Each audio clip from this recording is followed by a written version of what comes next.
എത്ര പേരെ പോലീസ് നിലവിൽ ഈ അക്രമ സംഭവങ്ങളെ ബന്ധപ്പെട്ട് കസ്റ്റഡി എടുത്തിട്ടുണ്ട്? കൂടുതൽ കസ്റ്റഡിക്ക് സാധ്യതയുണ്ടോ?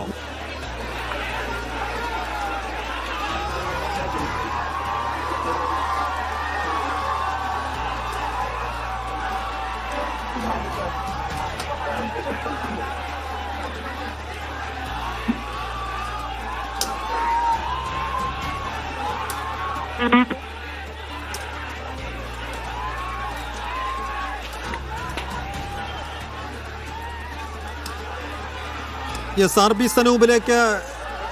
സനൂപ് കേൾക്കാമോ?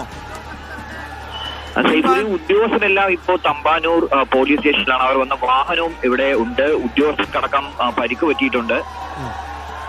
അപ്പൊ അതുകൊണ്ട് തന്നെ പോലീസും അവർക്ക് സുരക്ഷ വന്ന CRPF ഉദ്യോഗസ്ഥരൊക്കെ തന്നെ ഇപ്പോൾ അവരുടെ കാര്യങ്ങൾ ചോദിച്ചറിയുകയാണ്. 2 വാഹനങ്ങളിലാണ് ഉദ്യോഗസ്ഥർ പിണറായി വിജയന്റെ ബേക്കറി ജംഗ്ഷനുള്ള വാടക വീട്ടിലേക്ക് വന്നത്. അതിൽ ഒരു വാഹനം കാര്യമായിട്ട് തന്നെ CPM പ്രവർത്തകർ അടിച്ചു തകർത്തിട്ടുണ്ട്. KL 22S 8016 നമ്പർ വാഹനത്തിലാണ് കൂടുതൽ കേടുപാടുകൾ ഉണ്ടായിട്ടുള്ള. വാഹനത്തിന്റെ പുറകുവശത്തെ ഗ്ലാസ് തകർത്തിട്ടുണ്ട്, സൈഡ് വശത്തെ ഗ്ലാസ് തകർത്തിട്ടുണ്ട്. അതിനോടൊപ്പം തന്നെ ഫ്രണ്ട് വശത്തെ ഗ്ലാസ്സിലൊക്കെ തന്നെ വലിയ കല്ലുകൾ എടുത്തിട്ട് തകർത്ത ഒരു കാര്യമാണ് നമുക്ക് കാണാൻ കഴിയുന്നത്. ഉദ്യോഗസ്ഥർക്ക് അങ്ങനെയാണ് പരിക്ക് പറ്റിയത്. ഈ കല്ലേറിലും അതുപോലെ തന്നെ ചീമുട്ടയും മറ്റുമൊക്കെ CPM പ്രവർത്തകർ വലിച്ചെറിഞ്ഞത്. അപ്പൊ അങ്ങനെ ഈ കല്ലേറിലാണ് ഉദ്യോഗസ്ഥർക്ക് പരിക്ക് പറ്റിയിട്ടുള്ളത്. വനിതാ ഉദ്യോഗസ്ഥരടക്കം ഇതിലുണ്ട്. എത്ര ഉദ്യോഗസ്ഥർ കൃത്യമായിട്ട് ഉണ്ട് എന്ന കാര്യം നമുക്ക് വ്യക്തമായിട്ടില്ല. പക്ഷേ ഈ പറയുന്ന ഉദ്യോഗസ്ഥരും CRPF ഉദ്യോഗസ്ഥരടക്കം എല്ലാവരും ഇപ്പൊ തന്നെ ഈ Thampanoor police സ്റ്റേഷനിലുണ്ട്.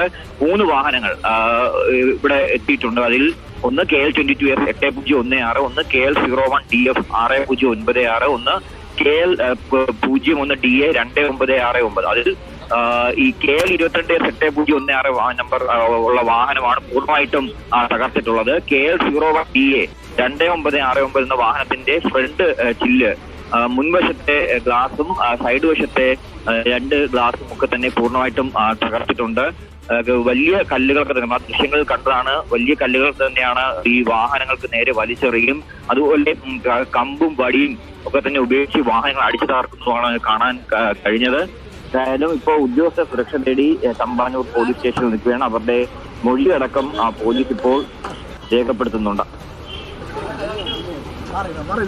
Yes, Thampanoor police സ്റ്റേഷനിലാണ് ഇപ്പോൾ ED ഉദ്യോഗസ്ഥരുള്ളത്. അവരുടെ വാഹനവും അവിടെ തന്നെയാണുള്ളത്. 2 വാഹനങ്ങളുടെ ചില്ലുകൾ തകർത്തിട്ടുണ്ടെന്നാണ് മനസ്സിലാക്കാൻ കഴിയുന്നത്. അതിൽ ഒരു CRPF ഉദ്യോഗസ്ഥന് തലയ്ക്ക് കാര്യമായി പരിക്കേറ്റു എന്ന വിവരങ്ങൾ കൂടി വരികയാണ്.